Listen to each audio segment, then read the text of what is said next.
morning, viewers, and welcome to another refreshing edition of our live program. Thank you for joining us today. I am your anchor, Promise Njoko Adibi. And of course, it is a pleasure to have you with us. I am joined by my co anchor. I call him Man of God. All right, good morning, viewers. I'm Femi Ogundare. Good morning. Good morning, Man of God. How are you this morning? Very well. You came out as a comrade today. Yes, I think this is the best time we should dress like this. Really? We need voices to speak up against impunity. Okay. So only comrades can do that. Only comrades can. So you're now comrade, man of God. All right, viewers. As always, we have an informative and engaging lineup prepared for you. First, we'll begin with by looking at some of the major headlines making the rounds into these newspapers, bringing you the latest developments from across Nigeria and beyond. In our discussion segment, we'll examine some of the stories currently creating conversations, and among them is the reported incident in Uheli, Delta State, where a police officer allegedly crashed a newly acquired Mercedes Benz worth millions of naira into a tricycle, popularly called keke. And they will also discuss the arrest of an alleged ammunition supplier linked to bandit groups by security operatives as efforts to combat insecurity continue. And in the world of technology, you follow me to the world of technology, we will consider Ford's decision to rehire some human engineers after artificial intelligence reportedly failed to match their experience and practical expertise. We will also bring you other trending stories shaping public discourse today. And later in the program, viewers, we will pause for a message for the day. Of course, you agree with me that that moment is a moment of biblical reflection and encouragement for everyday living. We will also bring you the latest weather forecast to help you plan your day before, rounding off with our Bible reading in Pidgin English. I always look forward to that segment. So, viewers, stay with us throughout the program. We encourage you to share your thoughts respectfully by calling the number showing on your screen, or you can send us your comments via any of our social media platforms also showing on the screen as we explore these important issues together. So once again, welcome, and let's begin with today's newspaper headlines after this short break. So stay with us.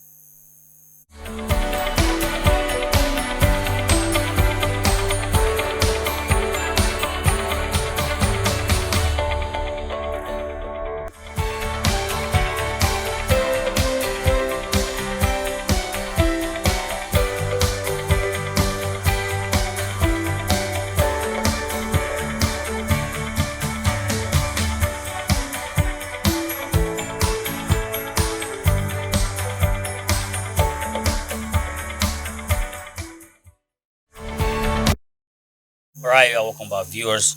Let's begin with the Punch newspaper this morning. And looking at the masthead, we have pronoun adoption. Parents list 36 missing children as youth protest. That's on page 7 of the Punch. We have NDC uploads OB Dixon as INEC restores portal access. That's on page 30 of the Punch. Wabara BOT6 INEC recognition of Turaki or for Turaki PDP, and that's on page 12 of the Punch. Federal government to scrap GSS SS structure, over 20 million dropouts. That's on page 30 of the Punch. Now to the major story, we have xenophobia. Nigerian embassy packed 269 return as South Africa protests rise. We have the kickers fear hunger as Nigerians take shelter in embassy churches. Returning arrive Lagos. Federal government insists evacuation ongoing amid anti-migrant protest. Nigerians in South Africa Ex-envoys push for diplomatic dialogue. All these can be found on page 2 of the Punch. Now to the bottom line strip. We have I never rubber stamped foreign loans as Senate President. That's coming from Bukola Saraki, the erstwhile Senate President. And that story is on page 12 of the Punch. Floodwaters submerge homes, disrupt power supply in Lagos. That's on page 4 and 5 of the Punch. And lastly, from the Punch newspaper this morning, we have 7,323 killed, 34,773 adopted in Nigeria in 6 years. That's a report. And of course, that story is on page 7 of the Punch. Moving on directly to the Ghanaian newspaper, we have from the masthead, NDC granted access to INEC portal for uploads. That story is on page 3 of The Guardian. Switzerland returns 23 cultural artifacts to Nigeria. That on page 2 of The Guardian newspaper. Terrorists recruit, raise funds online. Army warns. That story is found on page 3 of The Guardian newspaper. Now to the major story, we have coastal states wary as floods disrupt Lagos economy amid disease fears. That story is on page 6 of The Guardian newspaper, and below the picture story we have ASU chapter threatening strike over unimplemented pact. That story is on page 7 of The Guardian. Atiku asked Tinubu to suspend probe Gbajabiamila as group cautions. That story is on page 4 of The Guardian. I hope the president will listen to the call from Atiku Abubakar to sack and probe his chief of staff. So, Next, we have violence tension in South Africa as federal government evacuates 271 6 compensation for Nigerians. That story is on page 6 of The Guardian. And of course, lastly from The Guardian is where we have INEC worries over vote buying ahead of Osun's poll. That's on page 5 of The Guardian. What's it? oh, thank you very much, Femi. Quickly, let's look at the Daily Global. The Daily Global newspaper. Above the masthead, U.S. Supreme Court rejects Trump bid to restrict birthright citizenship. The big story there on xenophobia. FG to seek compensation from South Africa for Nigeria's abandoned properties. Okay, beside the big story there, because I just story 3 suspects arrested and charged to court over alleged theft of government property. And Fidelity Bank partners yay debt to empower Nigerian students. Okay, the bottom strip there, the arrest of 5 suspected cultists, recovery of arms, hard drugs, SIM cards, phones, laptops, and charms. I don't know what this young. Oh, anyway. Well, the last story I will take there, NDC uploads Obi Dixon as INEC restores portal access. And quickly, let's look at the Vanguard newspaper. The Vanguard newspaper has so many stories there. Above the masthead, the Finance Minister defends federal government borrowing, 6 commercial dispute tribunal. That story is on page 19 of the Vanguard newspaper. And on page 9, 79,323 killed, 34,773 abducted in 6 years. This is a report and it's very worrisome. I'm very sure the figures are more than this.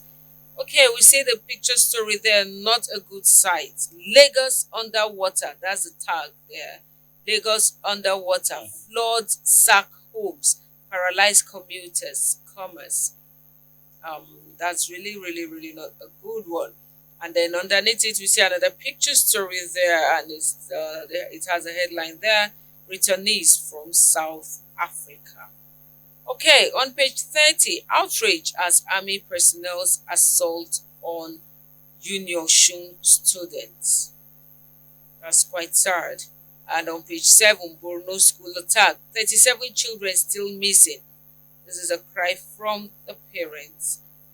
And then, of course, we have the comic section of Mr. and Mrs., which we will encourage you to always, get for yourself, get these papers for yourself and read and get yourself abreast with the happenings in the society.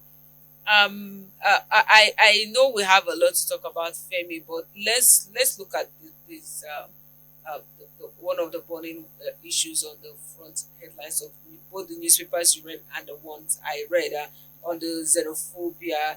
We have Nigeria embassy packed, 269 return as South Africa protests rise. And the federal government seek compensation from South Africa for Nigeria's abandoned properties. I know viewers, you have something to say, but before we actually make a comment, let's take a look at this video. When we come back, we'll talk.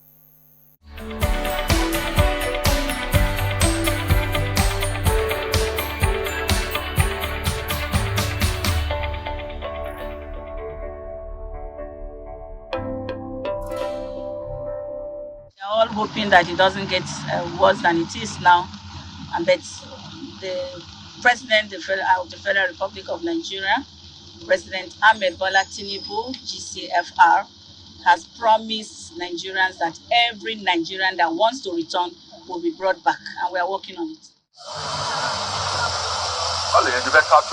My experience in South Africa is very, very bad experience.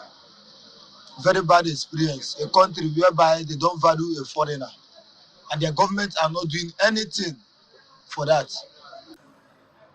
South Africa see Nigeria like a piece of trash, and which is very bad. Because I know how many of their how many they are investing here in Nigeria, and it's very, very bad. There are a lot of our brothers who started this process and they couldn't make it yesterday. They killed the guy yesterday with stick for no reason, and their government, when we reported to police, they couldn't do anything. South Africa is not safe, and because they see that we Nigerians, we are very hardworking, they are very lazy, they don't work, they don't do anything, yeah. So they think Nigerians are taking their job, So they started this match and match thing in South Africa that they go around with weapon and all the rest. So we had to just leave and for our safety, I left back my things, my business, but I'm begging the Nigerian government if they can assist us financially for us to start our business back in Nigeria. What we do is, what do you want? Because there are certain things they want to do that a millionaire cannot actually do. So we want, what do you want? So we know how to come in. We have some professionals in our government, in our agencies, that we use to find out what they want. Through what they want, we're able to salvage the situation. Is what we have been doing in Edo State, and will continue to do.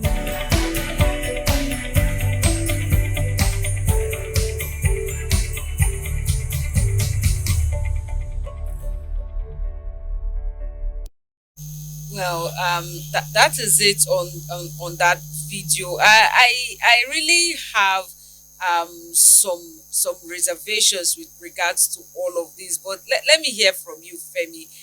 What's your take on the video we watched on the headlines? The embassies, Nigerian embassy over there packed. We have 269 people already packed, and we still have people packed there waiting to be brought back. And then we see the federal government seeking for compensation for the properties of Nigerians over there in South Africa. All right. I think channels covered it, and that 271 returnees, right?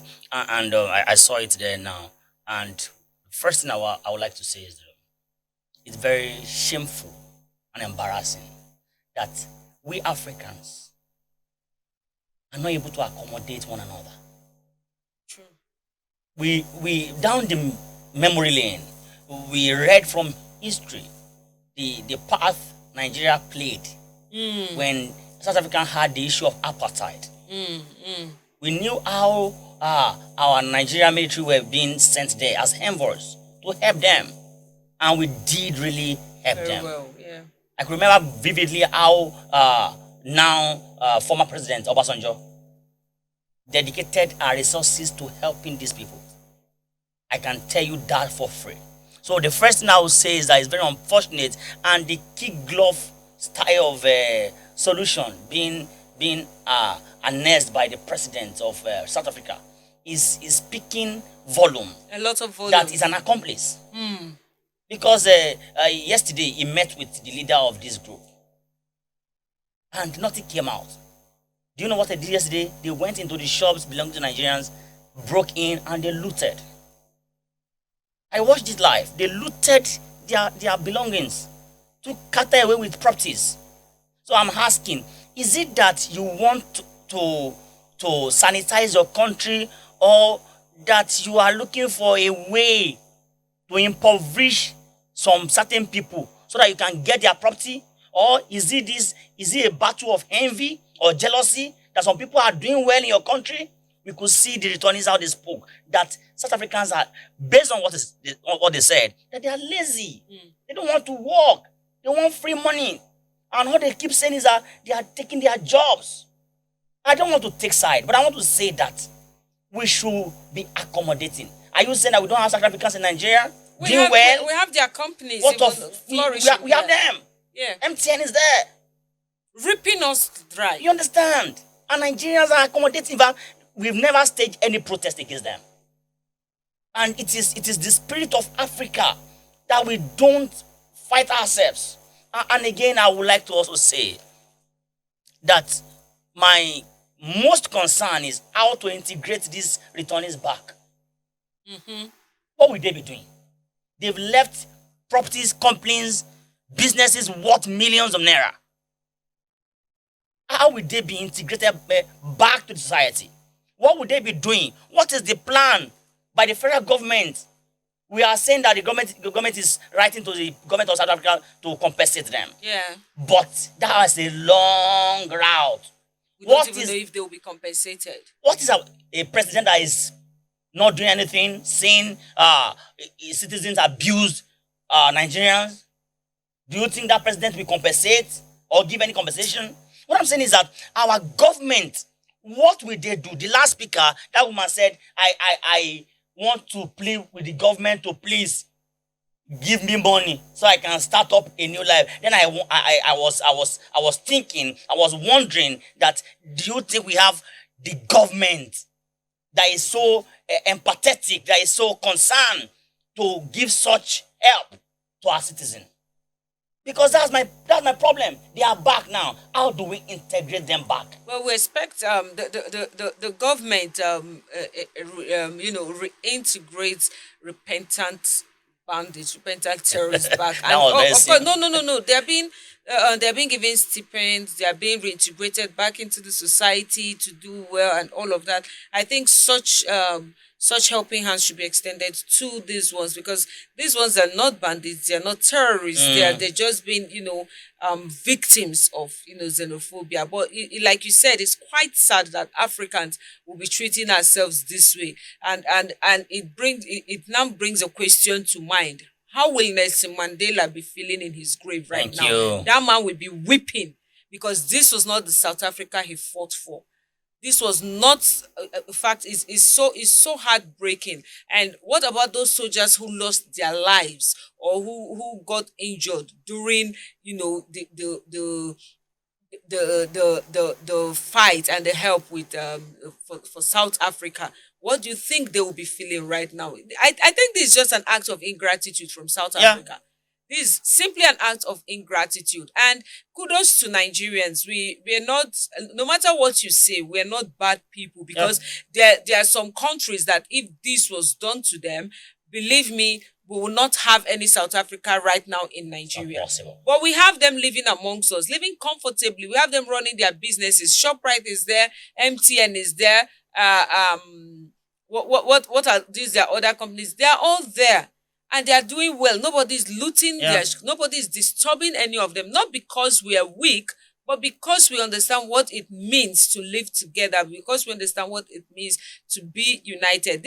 I think South African government should think about this action again, because a time will come, if you don't do anything about it, you will beg people to come to your country. You will beg people to come and help you develop your country, and nobody will come.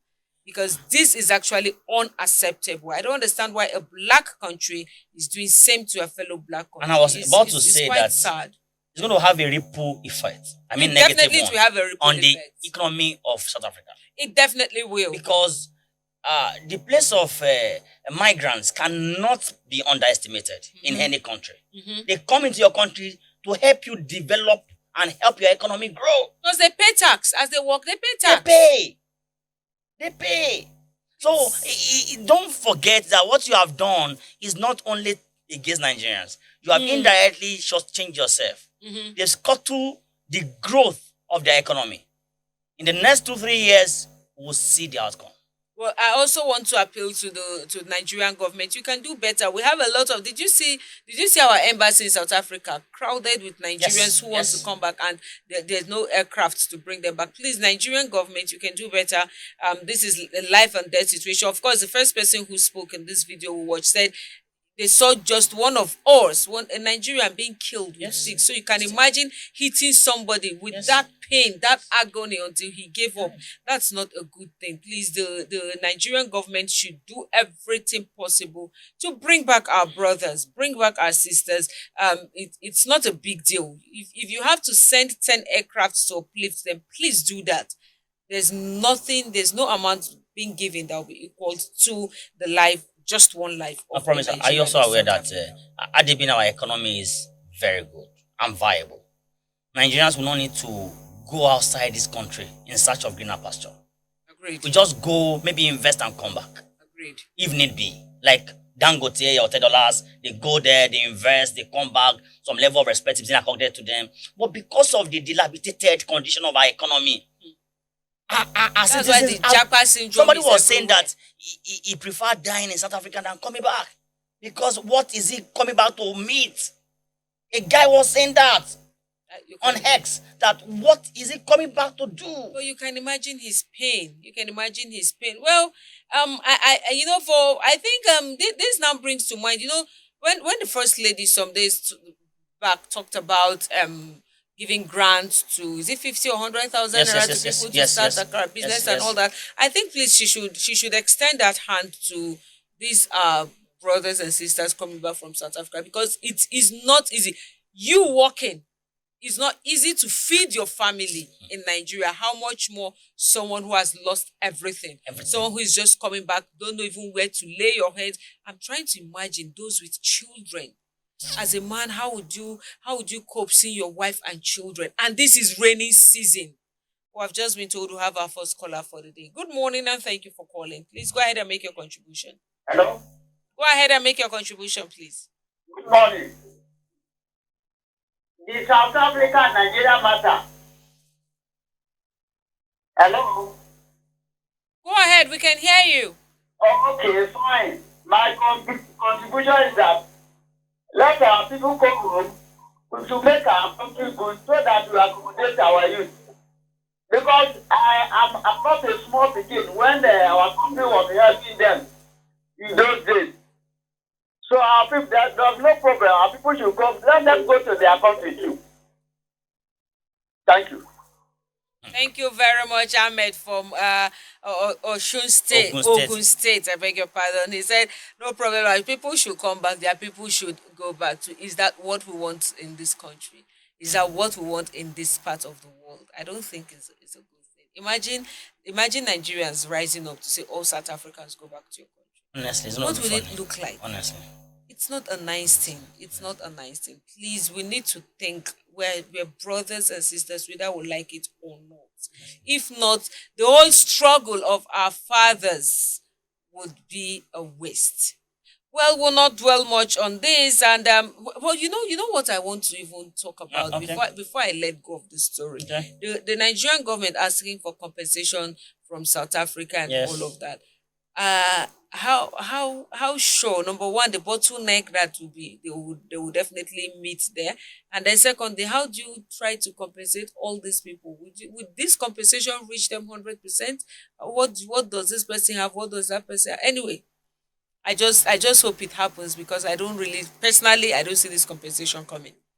My problem is that I hope the government of South Africa can probably heed their call, but then even if the compensation is being given, I hope somebody will not sit somewhere and and and That's and the fear. extort and That is the big fear. get away with it. That is the big fear. Well, viewers, as you know, behind every headline is a bigger conversation. So it's time to dig deeper into some of the stories attracting widespread attention. And spreading, examine what they mean for our society. Viewers, this is now our discussion segment. We will come back and talk more. Let's take a look at this video.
If I pay, they don't pay free. See, person motor, wait police you hold.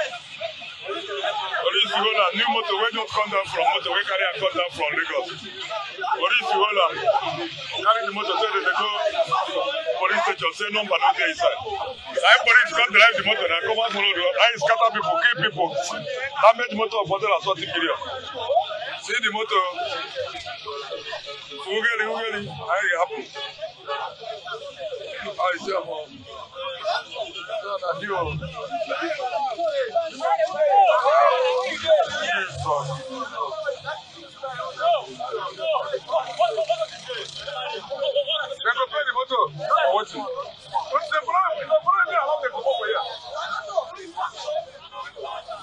you can see motor like this, so you get catch it, you enter the steering. The problem is they come up for here.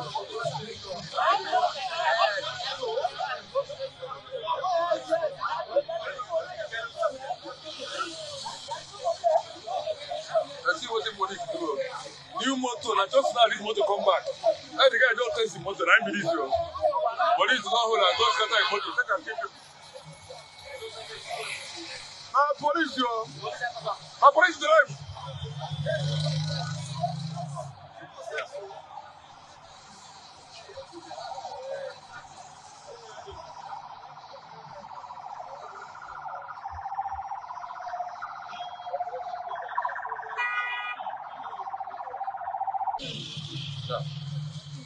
Now when I see you, this one for really happened just now about some minutes ago. I just now happened here. See crowd. For really just now. I police you. But the way they just carry come from Lagos now. And then they test the motor. I police stop them. When they drive the motor, reach police check the point. They tell the trainer now the motor they come. Make them test that. Police say back. I police carry the motor. Say then they go station. I believe this one now we see. This one keep people to away. See the motor of 140 million. I believe so. It's finished. New motor we just ran from Maga.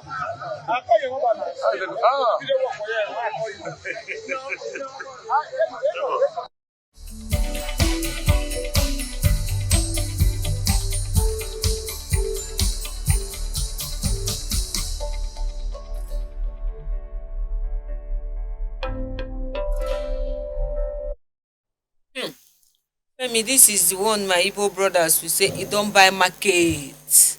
By serious market. I don't understand. Did you see that car? I saw it. I don't understand what kind of speed was he on? What exactly did he hit?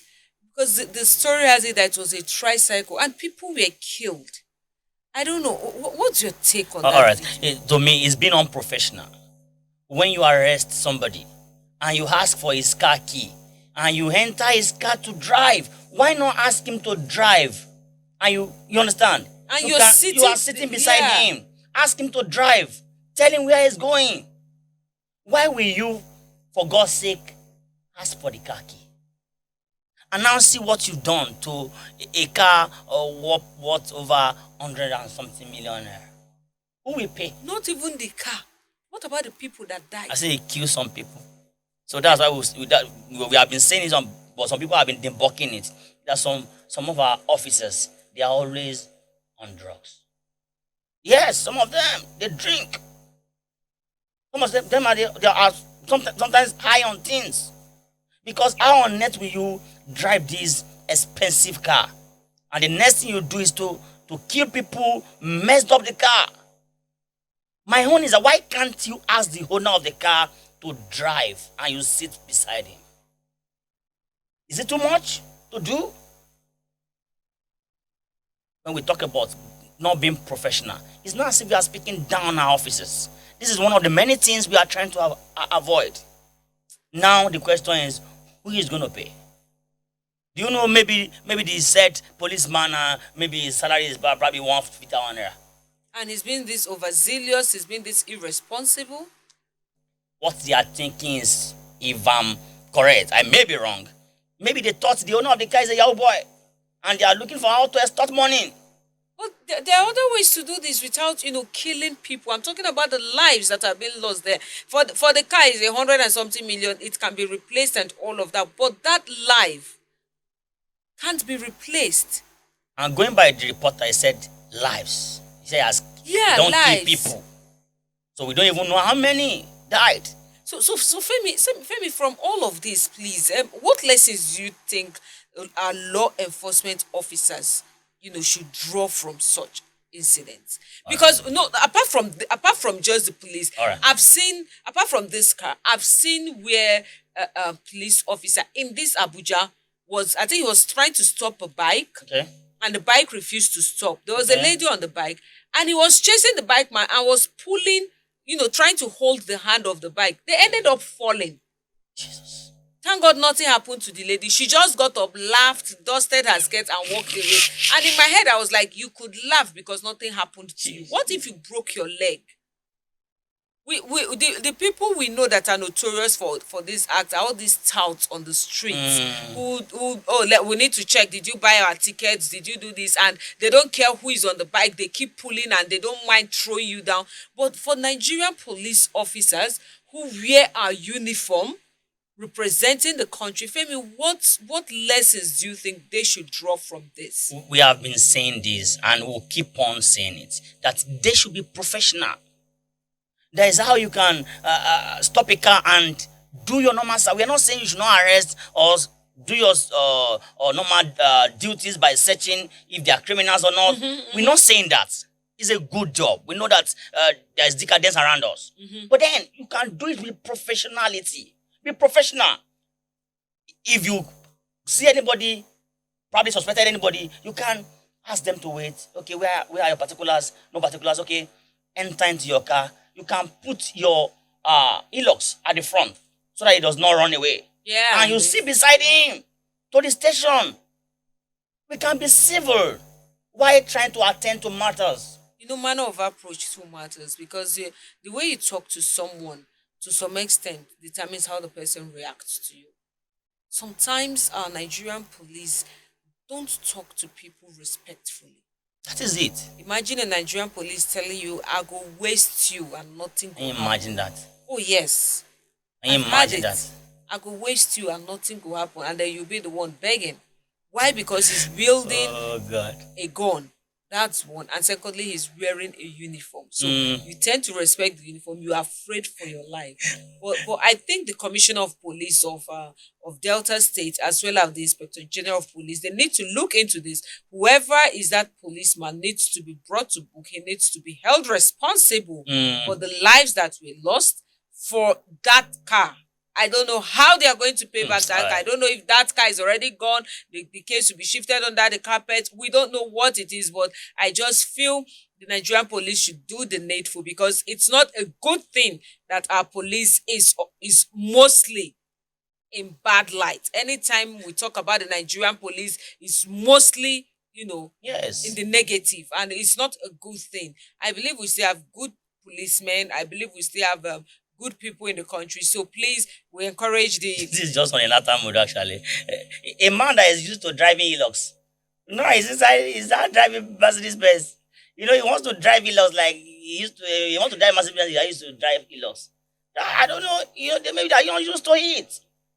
Now he has, like you said, he has bought himself an expensive. He don't buy market. Expensive one. Serious market. well, Femi, we have other stories, and I know we won't waste much time. So let's look at the First Lady Oluremi Tinubu donates 100 million naira to 2,000 women petty traders in Jigawa State. Viewers, let's take a look at the video of the First Lady. When we come back, we'll talk more on that.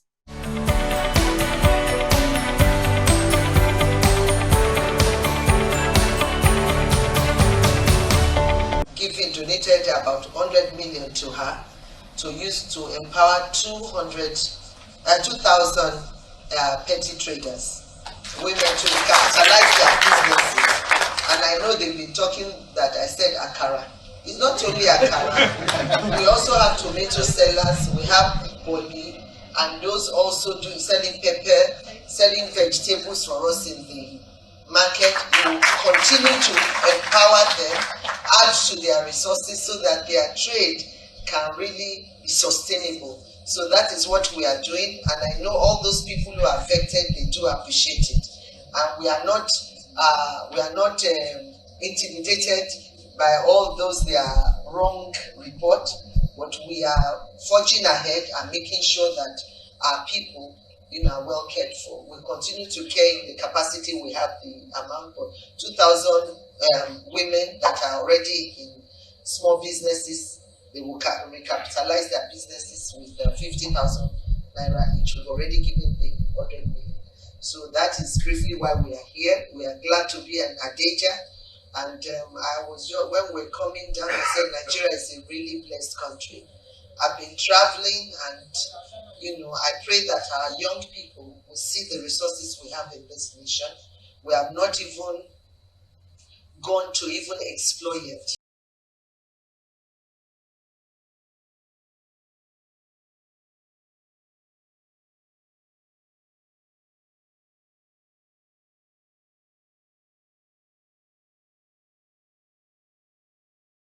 Thousand naira for 2,000 people each. Wonderful. 50,000 naira each for 2,000 people to help revamp their businesses. Femi, do you see this as an act of? You're laughing. I've not even started asking my questions. Do you see this as an act of benevolence, or do you see it as a campaign strategy? All right. May I start on the note of commendation? This is laudable that the First Lady can at least remember the downtrodden, around 2,000 of them, and empower them with 100 million naira. That's 50,000 naira Each, yeah. each, right? But then I want to say that the first year, second year, nothing was done. Now that it's very close to election, we know the strategy. Our leaders come close to us as if they care about us. When it comes to the election time, when they need something from us, they can even help you clean your shoes. They will tell you they are servant leaders. But then after the election, when they come back to office, you will be very surprised that is it the same person that came to begging for votes? So they will be on their high horse again, and they will so much put barriers around themselves that you can't reach them. So I want to commend the First Lady, but then I want to say that it is consistency that will convince us that you have this kindness in your heart. What you've not done the first year, the second year, and you are now doing now. So you can't tell us that it is not election or electioneering that has influenced this. That's my own take. Yeah, as much as we're looking at the fact that it could be politics, we, like you said, really commend her. And then there's this one she talked about to empower women to fry akara, sell roasted corn. Nigerians to make a joke of everything, and it's actually a good one seeing her do all of this. But like you pointed out, it could be elections just so they could be returned back to power. But I now ask, why desperate about the people voting for you? If you do the right thing, if you work for the people, you don't need to coerce the people. You don't need to cajole the people to vote for you. They will naturally come out to beg you to continue in that service. But then, well, I'm sure the petty traders in Jigawa are very, very grateful to her, and they are very, very grateful to Mr. President. But then I think she can do better, because there are a lot of things that need the attention of the First Lady as the mother of the nation. Yeah. For instance, I've not heard her talk about those little children that were kidnapped in Oyo State. Very unfortunate. Madam, we want to hear your voice. We want to, use the way you used your power as the First Lady to say APC woman leader Imo State, APC woman leader this state, APC woman leader that state, expect your card this week. You mandated the state governors to buy these cards for this APC woman leader. We want you to use that office.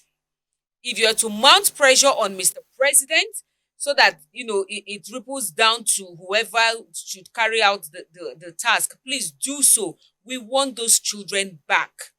In Borno State, parents have come out to say about 37 children are still missing. Yeah. First Lady, we've not heard you talk about that. We want to hear you talk about, you're a mother. These are things that should be at the forefront of your heart. We want those children back. We want our children back, because these petty traders, who are they trading for? Who are they feeding if the children are not there? Yeah. So please, as much as we applaud you for this kind gesture, we want you to do more. We expect more from you.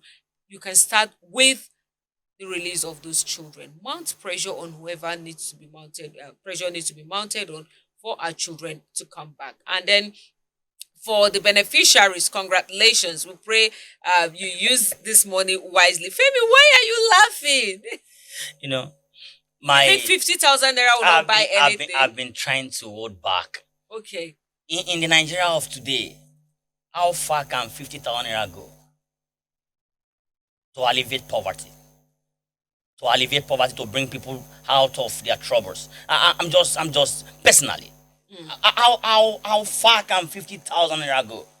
A basket of tomato right now is 16,000. 16.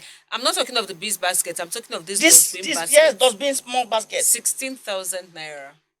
And to fry akara, do you know how much is a bag of beans? We're not even talking about, have you talked about groundnut oil? Have you talked about firewood? Have you talked about the condiments that we put inside the beans? Onions is not cheap. Pepper is on the high side. Oh my goodness. Well then, still congratulations to the beneficiaries. Femi, if you get persuaded that 50,000, now won't you be happy? I'm very happy. Exactly. So all right, viewers, let's take a look at another video. We have the GO of the Redeemed Christian Church of God coming out to say Tinubu has done his bit.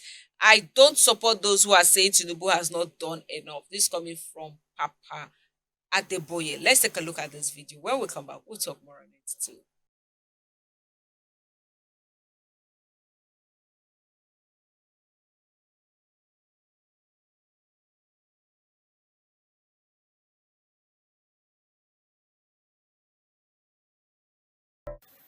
He contacted US.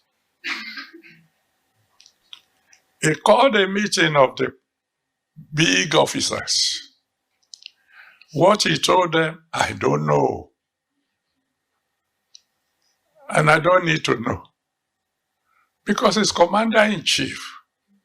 And when the commander-in-chief is giving instruction to his subordinates, who are you to be there? And after all, and I need to make this one clear, I don't support those who are accusing the president of not doing enough. When the commander-in-chief had given instructions to his subordinates, he has done his bit. You don't expect him to go and put on khaki and begin. When my friend Trump gives instruction to go and bomb anywhere, he doesn't leave White House. He has done his bit. I hereby command, bomb Iran. And then he goes to his bedroom and sleep. The rest is left to those who are supporters. So what he told the military officers, I don't know.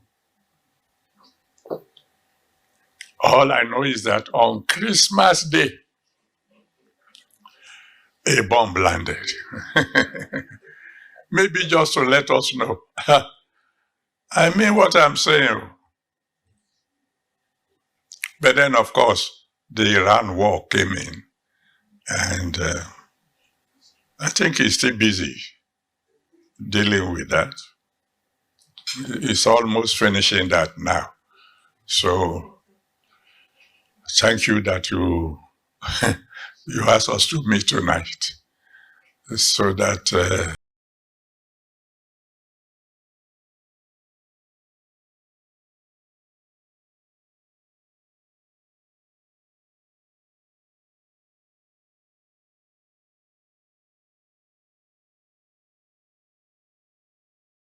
That is the GO of the Redeemed Christian Church of God, Papa Adeboye, Enoch Adeboye, airing his own view. And he said, as far as he's concerned, Tinubu has done his bit. He has given the instruction, so he has done his bit. He said Trump does that and goes to his bedroom to sleep and all of that. Femi, I want to know your view on that, even though I don't agree with him, because Trump does not give an order and go to his bedroom to sleep. When Trump gives an order, he goes to the situation room and he watches live to make sure that order is carried out to the T. During Goodluck Jonathan's time, we saw him wearing camouflage. He went to Sambisa Forest with, the soldiers, and I don't see a reason why Mr. Tinubu wouldn't do this. Anyway, let me get your opinion. All right. I want to thank Baba, the General Overseer of the Redeemed Christian Church of God, for his own view. As he has a right to his own opinion. Of course, right? He's a Nigerian, he's a citizen of our country. But going by what he said, that he will not want to take side with people that said President has done nothing, that he has done something. He's not saying that the President has done all, that he has done something. But one thing I would like to say, I'm not correcting you, sir, but as a way of addendum, is that you can further help us tell our president that after giving instruction, he should also see to it that they are being carried out. Mm-hmm. And if those instructions are being disobeyed, somebody should be held accountable. You understand? It should be. If you are giving instructions and it's not being carried out, you'll be seen as like a rubber stamp president, with all due respect. But if you've made example of one or two, when you give instruction, they will sit up. They will carry it out. Yeah. Make example of them. Maybe you fire one or two of them. Whenever you give instruction after that, they will carry it out. You've given instruction that we have declared state of emergency on insecurity. Mm-hmm. Till now, nothing has happened. You said it's worsening. You said they should come out to come and surrender. 3 days after they went and adopted, you said, okay, you are not giving them the privilege of surrendering again. Now it is state of emergency on insecurity. Or your adoptees have not been released. Another 37 from Borno State again has been adopted children. You know, funny enough, yesterday on this show, we actually read it. One of the kingpins said he has the capacity to kidnap a state governor, top government officials. He said it. And it's in the media space. Yet these are people you're saying, oh, you're declaring state of emergency on it. So it's not all that the president has not, we are not saying he has not done anything, but that he should see to it that when instructions are given, he should make sure those instructions are being carried out. He should make sure the defense staff or the Minister of Defense, as it may, carry out those instructions. And let us see how this bandit will escape. But then since they know that the president is not too serious, he's just a man of words, not of action. They keep on doing many things and many things and many things. A whole lot. And going away with it. A whole lot. And they'll keep doing. So Baba Adeboye, sir, we are not saying president has not done anything. We are saying that he can do better, and whenever instructions are being given, he should see to it that they are being carried out to the latter. And if there's any atom of disobedience, that person should be held accountable. You know, when he said he doesn't support those who are saying Tinubu has not done enough, Baba, with all due respect, I am one of those that say he has not done enough, because he didn't go in there to go to his bedroom to sleep. He went in there to work for Nigerians, and work he must do. So he hasn't done enough. He needs to do more. Our lives are important. You know, talking of insecurity, Femi, security operatives actually arrest a suspect. He's an ammunition supplier to bandits. Yeah.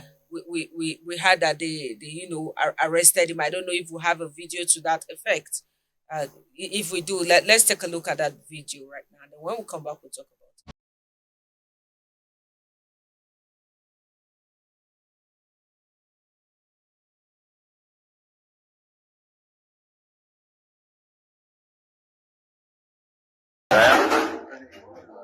Ya nuna suke kona abubuwan nan gaba daya. Ganin sojan da yake kawo mar kayan nan.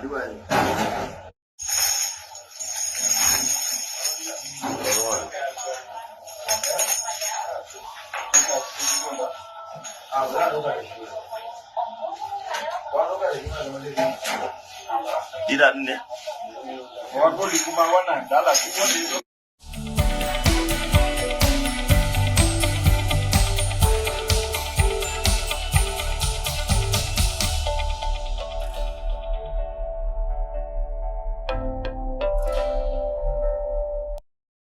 Did you see that? Did you see ammunitions? Those ammunitions, you know the havoc they can cause when they get into the hands of these bandits. And did you even see the guy looking malnourished? Yes, such a person, you wouldn't even suspect he can do such. What exactly are we getting? What exactly have we actually gotten ourselves into in this country? Do you think, Femi, do you think after arresting these guys, do you think after arresting such a person that he'll be prosecuted and forced to face the full extent of the law? It's not all about handling people like Showore and giving them, jail terms. Can such a man be sent to jail? Do you see that happening in Nigeria? Femi, your take on this? I want to believe that when looking at this video, one thing that comes to mind is poverty is being used. Yeah. Right? To colonize this type of people to this act of crime. I mean, promising them to give them a certain money or a certain amount. It may not be that this guy is the one selling it. It may be that he went to collect it from the person that sold it for them, now coming to deliver it. No, by his look, you can never think that a guy like this can be involved in this heinous crime. Right? Because we know he doesn't have the capacity to make that purchase. You understand? So there's someone maybe like a middleman. Yes. Maybe somebody bought it for them and him is trying to deliver it to them in the forest. That's number one.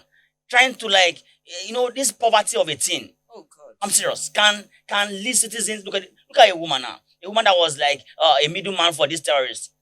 Every month they give her 100,000 naira.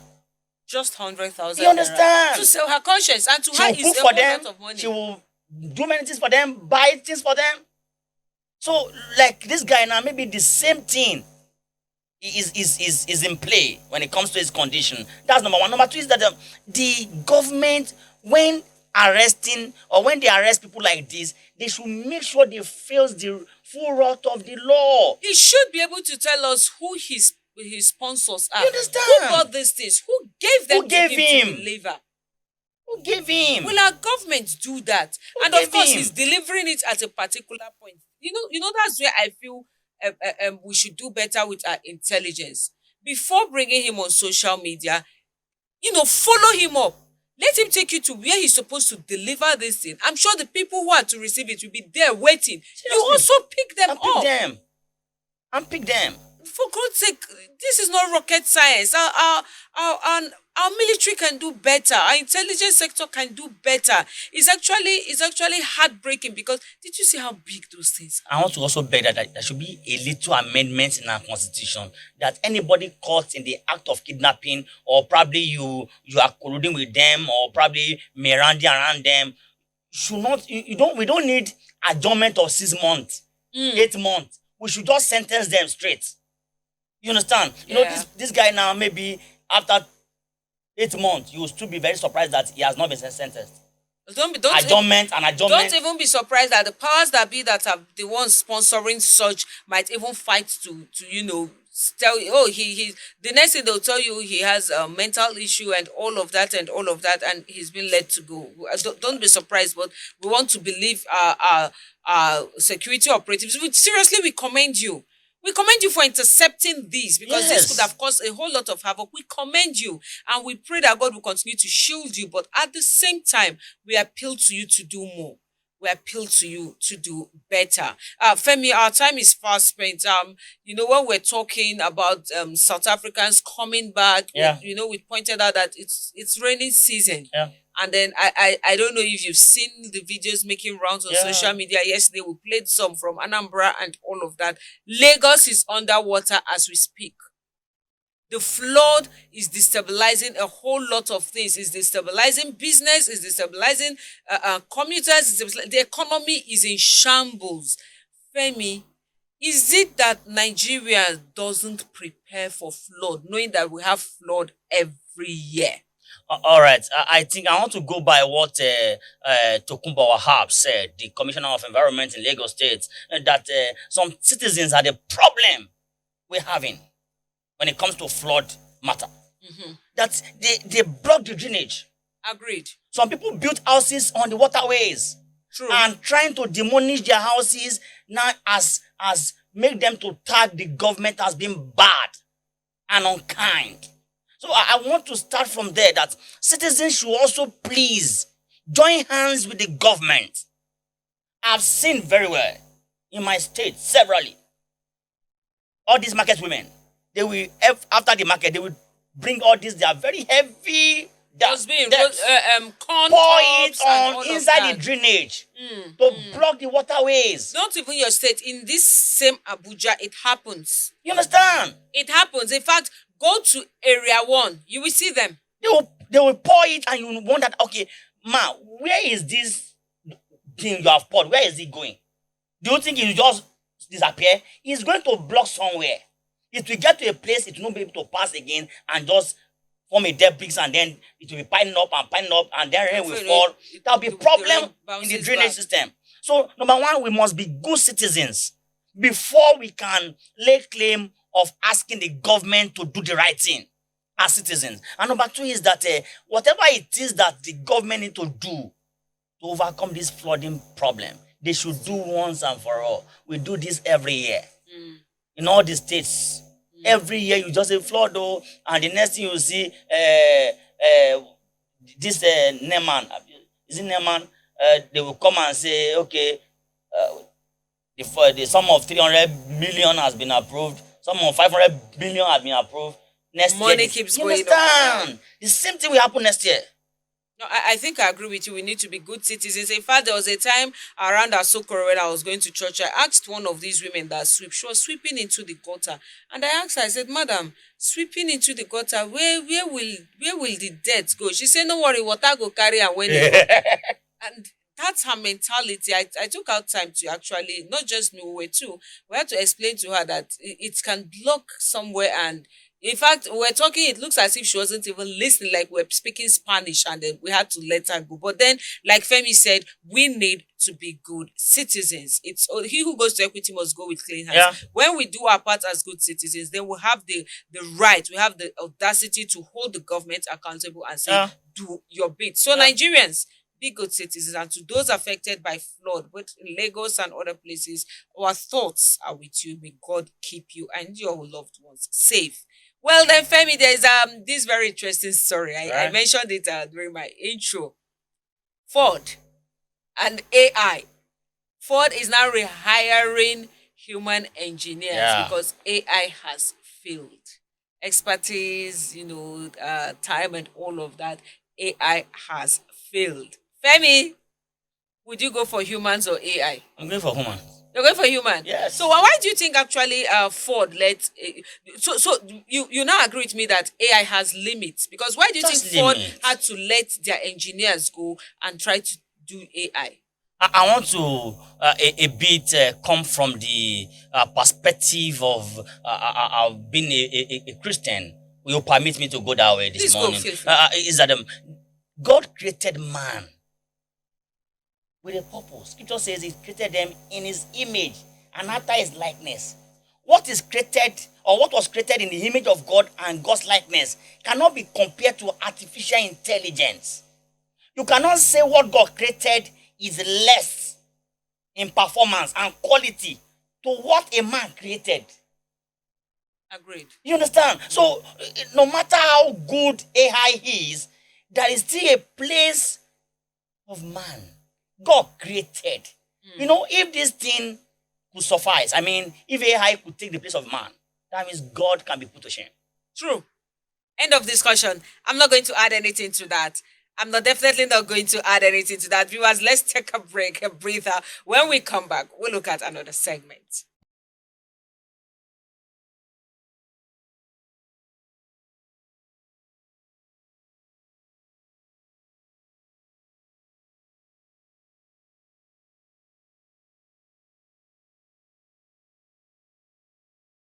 Now let's shift our focus from current affairs to God's word, because it's time for our message for the day, where we take a moment to reflect on biblical truths and inspire, encourage, and guide us in our daily lives. Please, let's take a look at this video. When we come back, we'll talk briefly about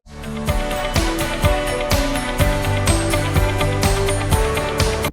Either what woman having 10 pieces of silver, if she lose one piece, doth not light a candle and sweep the house and seek diligently till she finds it. Notice the 3 steps of recovery. Notice the 3 steps. They are going to be important.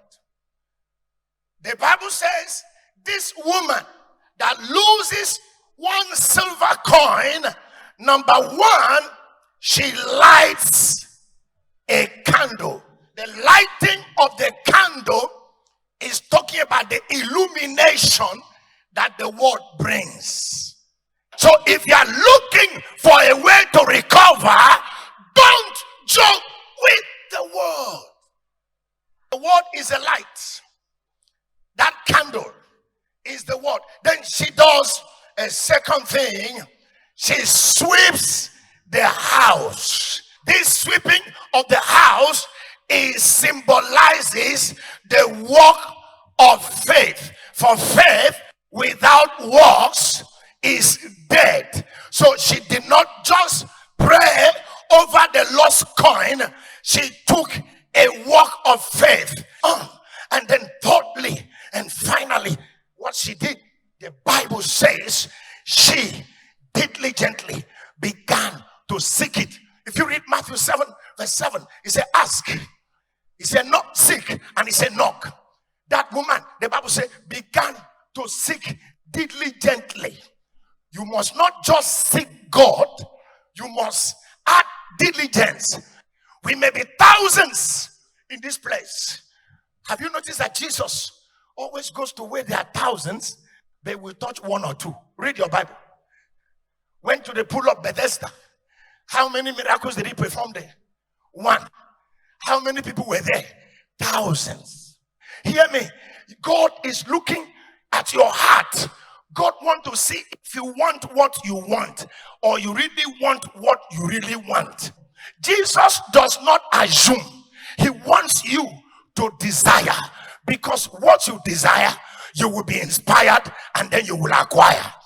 Attract God's attention. Seek him diligently. Hear me. A coin those days was so small that even the woman was to lit candle or to sweep is not enough. To light candle will help her to sweep. To sweep will help her to find. But she must be eagle-eyed to get that coin. Hear me, somebody. A little distraction can take you away from what God is about to do in your life. She had 10 pieces of silver. One is lost. Hear me. I used to, when I read that scripture, I say, if it were me, I'll just go with 9. Hello? But you know, one of the laws of completion, if you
Now, before you head out or continue with your activities, it's very important that we take a quick look at the weather conditions expected across different parts of the country. Here is today's weather forecast from ACNNTV. Stay with us. Good day and welcome to your comprehensive global weather forecast for Tuesday, June 30th, 2026. Let's look at the conditions shaping our world today. Starting in Africa, the northern regions continue to bake under the summer sun. Dry and hot conditions prevail with temperatures reaching seasonal highs. Further south, West and Central Africa are witnessing widespread thunderstorms and significant rainfall, raising potential flood concerns. East Africa sees occasional showers, while Southern Africa experiences a cooler, stable winter pattern with clear skies dominating the interior. Southern Europe continues to enjoy beautiful summer weather. Italy, Greece, and the Balkans will see plenty of sunshine and warm temperatures, making for excellent outdoor conditions. Further north, a different picture emerges. Western and Northern Europe will experience more unsettled weather today, with periods of light rain and significant cloud cover moving across the region. Turning to Asia, the monsoon is in full swing. South Asia is seeing heavy downpours, characteristic of this time of year. Southeast Asia remains unsettled with humid storms, while East Asia sees a mix of coastal fog and inland sunshine. In North America, heat persists across the southern states, while the heartland braces for scattered evening thunderstorms. South America's tropical regions continue to receive daily rainfall, while the southern cone feels the chill of winter. Coming home to Nigeria, southern regions see peak rainfall.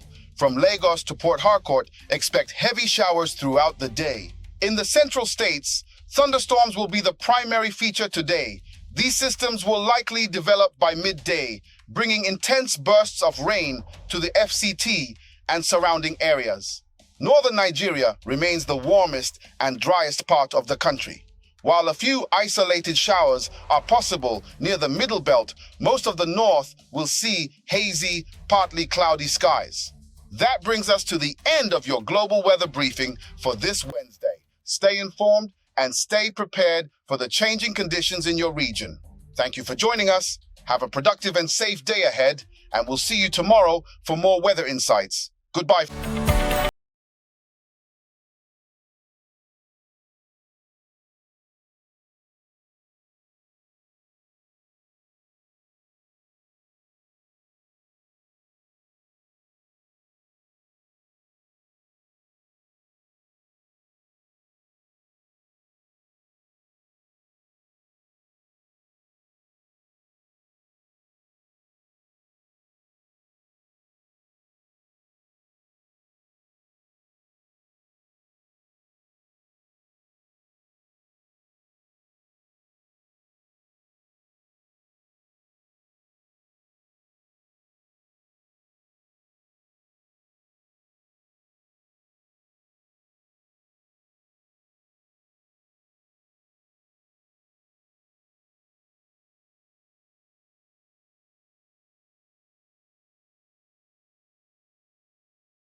Our Bible reading for today now from Ezra chapter 4, from verse 7 to the end.